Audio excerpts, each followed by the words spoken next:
My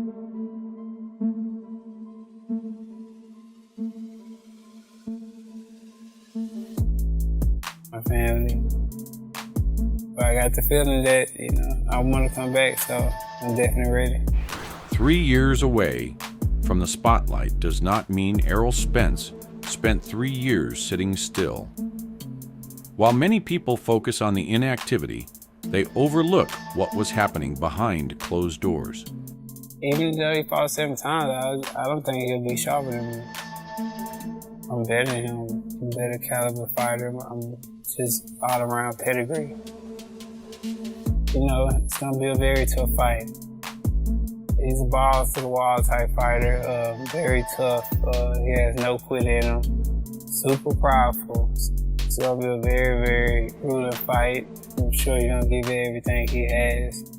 And I just see myself coming out victorious. Years, and somehow the boxing world still can't decide whether Errol Spence Jr. disappeared or whether he was quietly rebuilding something far more dangerous. Because here's the part nobody can seem to agree on. Was this comeback perfectly timed? Or is everyone about to realize they've completely underestimated Errol Spence? Anything you want to say to Tim? Because clearly some of the things that you've heard haven't sat well with you. It's cool, but that's the difference between me and him. He's talking about his fight week, and he's in that mode. I've been in that mode, so I've been in that mode. That's why I didn't want to shake his hand. I've been in that mode. It's time to go, so let's go.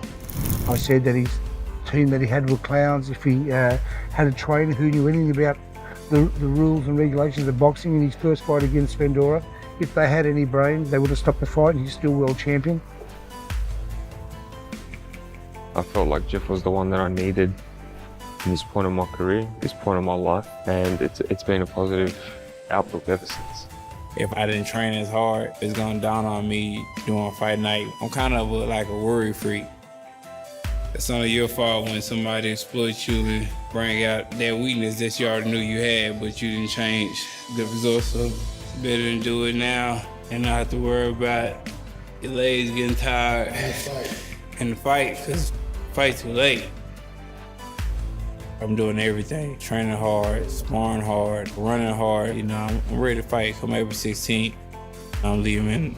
Before you jump into the comments saying you already know the answer, hold on. Because the closer you look at Errol Spence versus Tim Tszyu, the stranger this entire story becomes. On the surface, it looks simple. One former champion returning after a long absence against one of the biggest stars in boxing today. But online speculation suggests there's another storyline unfolding underneath everything you've been told. And honestly, Anything you want to say to Tim? Because clearly some of the things that you've heard haven't sat well with you. It's cool, but that's the difference between me and him. He's talking about his fight week, and he's in that mode. I've been in that mode, so I've been in that mode. That's why I didn't want to shake his hand. I've been in that mode. It's time to go, so let's go. I said that his team that he had were clowns. If he had a trainer who knew anything about the rules and regulations of boxing in his first fight against Vendora, if they had any brains, they would have stopped the fight, and he's still world champion. I felt like Jeff was the one that I needed in this point of my career, this point of my life, and it's been a positive outlook ever since. If I didn't train as hard, it's gonna dawn on me during fight night. I'm kind of like a worry freak. It's only your fault when somebody exploits you and bring out that weakness that you already knew you had, but you didn't change the results. So it's better to do it now and not have to worry about your legs getting tired in the fight, because fight's too late. I'm doing everything, training hard, sparring hard, running hard. I'm ready to fight come April 16th. I'm leaving. once you notice it, it's almost impossible to ignore. Because while everyone keeps repeating 3-year layoff, Errol Spence keeps acting like those 3 years barely happened. That's the first twist. Most fighters returning after that long usually spend weeks convincing fans they're ready. Errol Spence? He almost sounds confused that people keep asking. It's like the questions aren't bothering him at all. And that's where things suddenly get interesting. Fake breaking news. The internet just remembered that... Yeah, you got a twist. That's it, leave it at that's it. Good boy, just bring it up, that's it. I remember Tim from birth. I remember him being 3 months old, and him having teeth and being able to eat meat. Me and Natasha and Costa, we all bungee jumped in Cairns, so we were very, very close back then. I've watched him grow up, I've watched him fight, I've commentated, 90% of his fights, and my job's looking after him. That's my son I'm putting in the ring now. I don't think that he's somebody else's child. I've got his life, his laid years in my head. I see a huge change in Tim, in his confidence, in his aura. I just think that he knows that he's got somebody who's going to look after him now. And then boom, yeah, make him catch first. He's going to catch. Confidence doesn't always need loud speeches. Reports suggest that every interview has followed almost the exact same pattern. Someone asks about the layoff. Errol shrugs, smiles, and calmly says people are projecting their own fears onto him. That's not the reaction fans expected. And if you think that's unusual, wait until you hear what happens on the other side of this story. Because Tim Tszyu isn't entering this fight looking worried either. In fact, according to interviews, he sounds more confident than ever. But here's where the plot suddenly flips upside down. Some people walk up to me and want to take a picture and things like that. They'll be like, "What's up?" Because I've been coming up for a while. People ask me, "Am I Errol Spence?" It depends on who it is. But sometimes if I don't feel like being bothered, I'll be like, "Nah." And they'll be like, "Man, you look just like him." I'll be like, "Yeah, I get that all the time." I understand I'm not a regular person. People can regularly see me at Walmart or Costco's or whatever. They can see me, with my family, walking, buying groceries, shopping, whatever. I'm not one of those guys, come in at a certain time or, tell the store owner I'm coming in so they can shut the place down or whatever, I like being amongst people and just, being a regular person. That's it, all distance, Timmy. 2 legs fast. If there's one thing I'm working really, really hard with Tim is on his foundation, having his feet in the right position, because if you've got good foundation, you're very hard to move. And the most important thing is when he's finished punching, he doesn't jump back and be in the line. If I can get him moving to the sides and doing those kind of things properly, very confident that we're going to be victorious on July 26th. Boom, here, bang, after it. He's caught it. That's a good boy. Tim isn't claiming he's become someone else. He's saying he's become a combination of everyone who has ever trained him. Jeff Fenech, Pedro Diaz, family influences, years of experience, all supposedly blending together into one new version of Tim Tszyu. And fans immediately started asking one dangerous question. What happens when 2 fighters both believe they're unveiling brand new versions of themselves on the exact same night? Because somebody's reality has to break. Fake breaking news, boxing fans have entered detective mode. Online discussions are exploding with theories that this isn't really a comeback fight. It's an identity test. He was going to those last few fights and he's been thinking of other things instead of just a fight. So my first and foremost thing is his mental attitude. You don't have a problem with Tim when it comes to training. You know that he's going to give you 110%. 5, 6.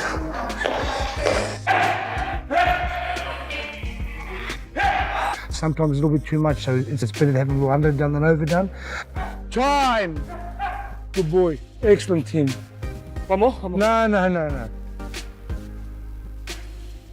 Jeff, he's not going to try and change Tim, I don't think, as a boxer, but he's going to motivate him, he's going to get him ready, and gee, it just sets the scene for such a big moment in Australian boxing, Tim Tszyu against Errol Spence. I chose Bangkok for a lot of reasons. First, there's people from all around the world that train there, so we can get some good sparring. The food is amazing. I also love it there because you'll see people and you think to yourself, wow, I thought I grew up with nothing. It's a great reminder. And not just that, it's got great gyms, it's got great facilities, it's got great rest. Think about it. If Errol Spence dominates, suddenly the entire conversation about inactivity disappears overnight. But if Tim Tszyu wins, people will immediately say they knew the layoff mattered all along. It's almost like the result has already been written. Except nobody agrees on the ending. And somehow, that isn't even the wildest part. Because while headlines focused on Errol being inactive, reports suggest his own team never saw those years as time off at all. Ronnie Shields has repeatedly explained that Errol kept training throughout the break. That's a completely different picture from the one many fans imagined. He's been off for 3 years, so he's got a lot to prove. In 3 years' time, a lot of new faces arrive, including myself. For the winner, this is going to put them back to the very top. For the loser, though, this is unthinkable. You lose this fight against a guy who people aren't sure about, and all of a sudden, everything you've built just sort of evaporates again. I will be victorious. I'm so confident that he's going to win. The guy that I'm training at the moment, wow, if this guy hits anybody, they're going to sleep. He has a chance to rewrite history and change his whole life in one fight. It's my whole future. This is his legacy.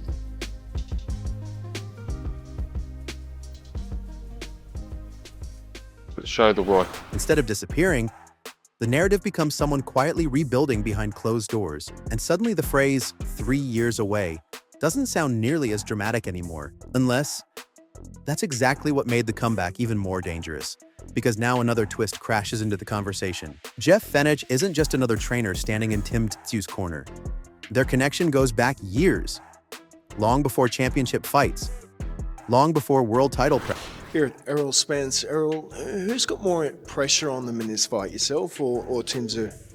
I feel like we both have pressure, but you know, it might be him because he's fighting in his hometown, and you know, people expected him to put on a great show and a great performance against a guy off a 3-year layoff. Yeah.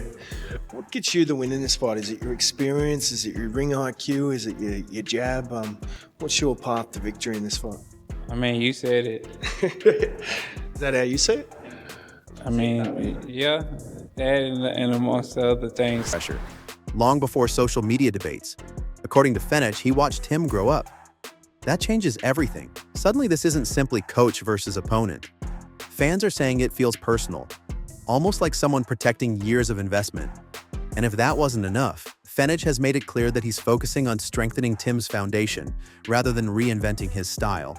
I mean, I think the 3-year layoff helped me recover and things like that. So, you know, I think it's definitely gonna help me. I think it's just a mentality thing with some people. They just think just because I've been out for 3 years that, you know, I'm not the same person, or I'm gonna be a shell of myself and this and that, but they just projecting on me what they would feel because, you know, they need tune-ups, they need to fight 2-3 lesser opponent guys to feel more confident about themselves. Where I don't have to do that. You can put me in there with anybody and I'm coming. Which creates another fascinating contrast. Errol's camp talks about evolution. Tim's camp talks about refinement. Evolution versus refinement. New identity versus perfected identity. And somehow, those two philosophies are now crashing together inside one boxing ring. Fake breaking news. The pressure debate has officially become chaotic. Because depending on who you ask, both fighters supposedly have all the pressure, which somehow means neither fighter has any pressure at all. Confused? So is everyone else. I always tell people, man, you know, don't judge, you know. And I'm not one to judge anybody. I want to see what they have. You know, I can't compare him for what he was. And like I told people, I say, he's going to be better than what he was. I say, if we get a full camp together, he's going to be a lot better than what he was before. And people looking at me like I was crazy. I say, well, you could think I'm crazy. I say, but you got to understand, this is a new different era of Errol Spence. This is not the old Errol Spence. If it's not going to be something new, there's no sense in him doing it. If you go do the same thing he did before, then why do something now? So, and you're going to see something a little bit different. Errol says Tim carries extra expectations because he's fighting at home. Others argue Errol carries more because every headline keeps mentioning those missing years. Online speculation has turned this into psychological chess instead of boxing analysis. But then Tim Tszyu casually admitted something that completely changed the mood. He admitted he still feels nerves, not fear, nerves. And here's the crazy part. He actually enjoys them. That tiny comment completely shifted fan conversations because plenty of... After 3 years, it hit him. Man, you know, I may want to do this again. But the intention is not to come back to try to win world titles. That's not the intention. He just didn't want to go out the way he went out. You know, the intention is for his own personal self. That, you know, I may fight 1, 2, maybe, but no more than 3 fights. You know, he say, anytime I lose, I'm done. But it would definitely be no more than 3 fights. Athletes try convincing everyone they're emotionless before major moments. Tim went the opposite direction. He basically suggested that if he wasn't nervous, something would actually be wrong. That's confidence without pretending pressure doesn't exist. And suddenly viewers began wondering whether honesty might actually be his greatest weapon. But don't get too comfortable, because Errol Spence immediately drags the spotlight back onto himself. Reports suggest he isn't chasing titles just to add more belts. Instead, according to his team, this comeback is also about proving something to himself. That's a subtle difference, but it completely changes the story. Someone chasing validation from the public behaves differently than someone chasing peace with All themselves. club games. Do they feel it's the same game, but they feel different to the players? If I wasn't nervous, then there's an issue. And there's a problem. But I feel it a little bit, and it's great. Honestly, it's so great to have this feeling. Not worried. I'm super confident because I know what I've done and what I'm capable of, and the condition I'm in, and how mentally strong I feel. And fans noticed that immediately. Fake breaking news. Internet detectives have allegedly uncovered boxing's newest mystery phrase, different Errol. Ronnie Shields keeps repeating that this won't be the same Errol Spence people remember. Better timing, better preparation, better mindset. Whether that's coach confidence or genuine belief, nobody will know until fight night. But here's where things become almost cinematic. Tim Tszyu is also talking about becoming the best version of himself. So somehow both camps are selling transformation instead of repetition. And that creates one enormous question hanging over the entire event. What if neither version matches what fans expect? Because expectations are dangerous. Sometimes they're accurate, sometimes they're completely wrong. And boxing has a habit of reminding everyone just how unpredictable reality can be. Meanwhile, social media refuses to calm down. One side keeps posting old Errol Spence highlights. The other side responds with Tim Tszyu's recent performances. Then someone brings up styles. Someone else argues mentality matters more. Another fan says experience decides everything. And now I've come back. Now I've come to Jeff, and it's let's get in there and let's make it a fucking rough fight. You know? Will I just be that? No. There is no such thing as me changing into Jeff Fennick's style. No. But I've learned, I've sprinkled a bit of everyone into this style. Everything. Minutes later, someone completely flips the conversation by pointing out that inactivity has fooled fans before. The debate resets all over again. It's like watching two completely different futures competing before the first punch is even thrown.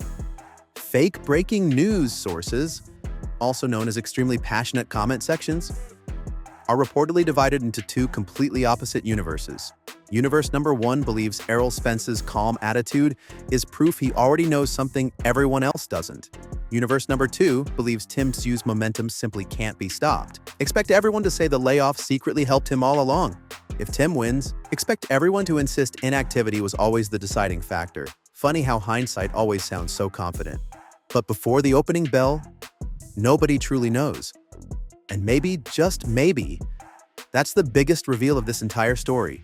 The boxing world spent months arguing over numbers, timelines, interviews, and theories, while quietly forgetting the one thing that has always mattered most. None of those debates throw a single punch.